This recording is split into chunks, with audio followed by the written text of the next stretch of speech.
Bonjour et bienvenue dans ce numéro spécial des Beaux Malaises. C'est une série canadienne adaptée en France par M6. C'est diffusé le mardi 4 octobre à 21h. C'est avec Franck Dubosc et on l'a interviewé pour vous. La série tirée d'un format québécois de Martin Matt raconte la vraie fausse vie de Franck Dubosc himself et on découvre les petits malaises qui peuvent arriver dans la vie d'une célébrité reconnue partout où elle passe, mais aussi les soucis de sa vie privée. C'est la vie de couple, c'est les enfants, les amis, la famille, l'amour, le désamour, les ex qui reviennent. Alors si tout est scénarisé, certaines situations ne sont pas si fictives que ça. Tout ce qui est la partie notoriété, c'est 100%. On vit tout ça. Tout ce qui est partie couple, moi j'ai jamais vu un psychologue de couple et j'oserais jamais inviter une ex à la maison et jamais, parce que vous n'avez pas vu cet épisode-là, mais jamais le tonton de ma femme n'est mort dans ma voiture. Donc forcément ça c'est de la fiction, mais à moi de jouer, de recevoir ces séquences-là, ces scènes-là, comme si c'était vraiment moi. C'est là où il y a un vrai truc d'acteur qui est sympathique à faire.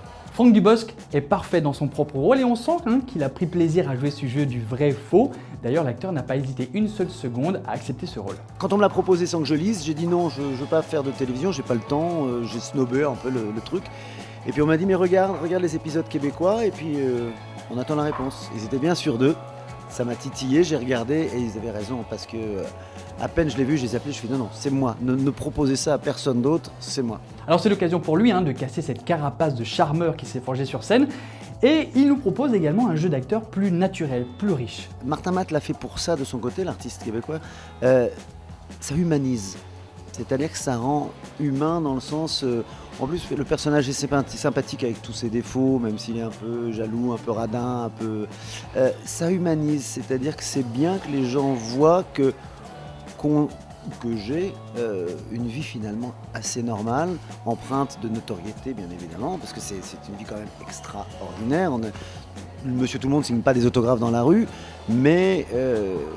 ça c'est ma partie connue, mais le reste, les enfants, faire les courses, tout ça, je le vis de la même manière que n'importe quel papa. M6 diffuse les 4 épisodes le même soir en espérant un succès pour en commander d'autres. Ça nous permet d'être un test, si les gens viennent, on en refait d'autres, on en refait 4, et puis s'ils viennent pas, tant pis, hélas on gardera ça dans le tiroir. Vous avez donc compris, un succès des Beaux Malaises ouvrira la voie à l'émergence d'une forme d'écriture plus caustique dans la comédie en France. Vous savez s'il y a une boîte gay bien hard dans le coin, non? Je plaisante, excusez-moi. Il y a l'ambigu après la rocade. Nous vous conseillons donc ce divertissement sympathique et bien réalisé, c'est sur M6, mardi 4 octobre à 21h. Ne loupez pas le rendez-vous, tout comme notre prochain série le 15 octobre. Salut!